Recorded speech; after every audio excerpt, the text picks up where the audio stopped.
एक समय की बात है, एक गुरु और एक शिष्य एक गांव से गुजर रहे थे। काफ़ी देर चलने के बाद उनको प्यास लगने लगी, तो वो एक खेत पर जा पहुँचे। खेत बहुत बड़ा और उपजाऊ था, लेकिन उस खेत को देखकर लगता था कि उसका मालिक उस खेत पर ज़्यादा ध्यान नहीं दे रहा था। वहाँ पर एक झोपड़ी थी।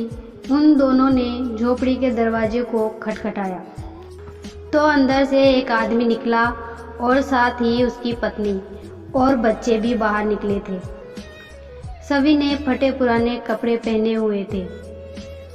गुरु ने बहुत ही विनम्र निवेदन किया कि क्या हमें पीने का पानी मिल सकता है। उस आदमी ने उन दोनों को पानी पिलाया। पानी पीने के बाद गुरु बोले, आपका खेत बहुत बड़ा है, लेकिन इसमें कोई फसल नहीं उगाई गई है, तो आप लोग अपना गुजारा कैसे चलाते हैं।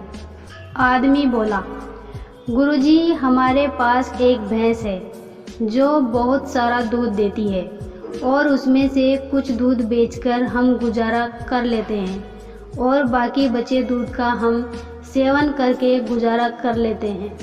शाम होने को आई थी और देर भी काफ़ी हो गई थी, तो गुरु ने शिष्य से कहा कि आज की रात हम लोग यहीं पर बिताएंगे और सुबह जल्दी यहाँ से प्रस्थान करेंगे।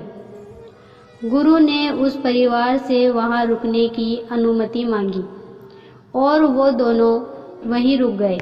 आधी रात को गुरु ने शिष्य को जगाया और बोले, चलो हमें इसी वक्त यहाँ से आगे के लिए निकलना है और साथ ही इस परिवार की भैंस को साथ लेकर कहीं जंगल में छोड़ देते हैं। शिष्य को अपने गुरु की इस बात का आश्चर्य हुआ, क्योंकि जिस गुरु ने उसको सही मार्ग पर चलना सिखाया था, आज वो ही गुरु किसी के साथ बुरा करने को बोल रहे थे।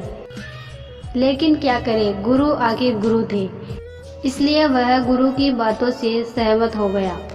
वे दोनों इस आदमी की भैंस को लेकर जंगल की ओर चल दिए और उस भैंस को काफ़ी दूर जंगल में ऐसी जगह छोड़ दिया जहां से उस भैंस का वापस आना नामुमकिन था।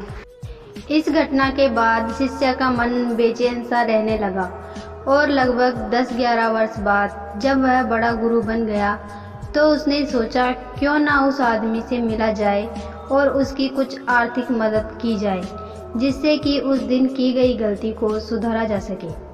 वह शिष्य उस आदमी की मदद करने के लिए निकल पड़ा और काफ़ी देर चलने के बाद वह उस आदमी के घर पहुंच गया। लेकिन वहां पहुंचकर वह शिष्य आश्चर्यचकित हो गया। वहां उसने बहुत हरियाली देखी, जहां बड़े बड़े फलों के पेड़ लगे हुए थे और एक अच्छा सा बड़ा सा घर बना हुआ था। तो उस शिष्य ने सोचा, लगता है वह परिवार उस भैंस के चले जाने के बाद सब कुछ बेचकर चला गया है। शिष्य यह सोचकर जाने लगा, तभी उसने उस आदमी को देखा और बोला, शायद आप मुझे नहीं जानते, लेकिन मैं आपके यहाँ कई सालों पहले मेरे गुरु के साथ आया था। उस आदमी ने मायूसी के साथ बोला, जी हाँ, कैसे भूल सकता हूँ उस दिन को। आप बिना बताए ही यहाँ से चले गए थे और साथ ही उस दिन हमारी भैंस भी जाने कहाँ चली गई और आज तक वापस नहीं आई। काफ़ी दिनों तक हम इसी बात को लेकर परेशान रहने लगे और समझ में नहीं आ रहा था कि क्या करना चाहिए, लेकिन जीने के लिए कुछ न कुछ काम तो करना ही था। फिर एक दिन मैंने लकड़ियाँ काटकर बेचने का काम शुरू कर दिया और धीरे धीरे पैसे बचाकर मैंने अपने खेतों में फसल उगाना शुरू किया, तो मुझे कुछ मुनाफा होने लगा। मैंने उस मुनाफे से फलों के पेड़ लगा दिए, जिससे मुझे बहुत ज़्यादा मुनाफा होने लगा और मेरा यह काम बहुत अच्छा चल निकला। अभी मैं आसपास के सभी गांवों में सबसे बड़ा व्यापारी हूँ। आगे वह आदमी बोला, अगर उस दिन मेरी भैंस गई नहीं होती तो शायद यह सब कुछ आज मेरे साथ नहीं होता। उसी के कारण मैं और कोई काम नहीं करना चाहता था। जब वह भैंस चली गई, तभी मैंने कुछ नया काम करने के लिए सोचा और आज उसका नतीजा मेरे सामने है। यह सब सुनकर वह शिष्य बोला, लेकिन यह सब तो आप पहले भी कर सकते थे। आदमी ने कहा, हाँ बिल्कुल कर सकता था, लेकिन उस समय मेरा काम बिना मेहनत किए ही चल रहा था और मुझे कभी लगा ही नहीं कि मैं यह काम करने के लिए सक्षम भी हूँ। इसलिए मैंने कभी कुछ अलग करने की कोशिश ही नहीं की। लेकिन जब मेरे पास कोई और चारा नहीं था तो मुझे लगा कि मुझे कोई और दूसरा काम शुरू करना चाहिए, जिससे कि मैं अपने परिवार का अच्छे से पालन पोषण कर सकूं।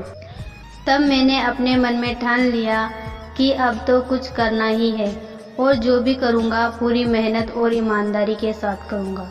इसी तरह आज मैं सफलता के इस मुकाम पर हूँ।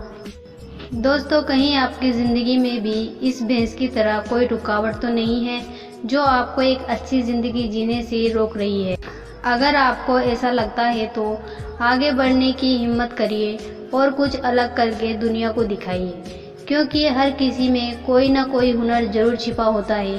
बस ज़रूरत है तो अपने हुनर को बाहर निकालने की। दोस्तों, आपको यह मोटिवेशनल स्टोरी कैसी लगी हमें कमेंट करके ज़रूर बताएं।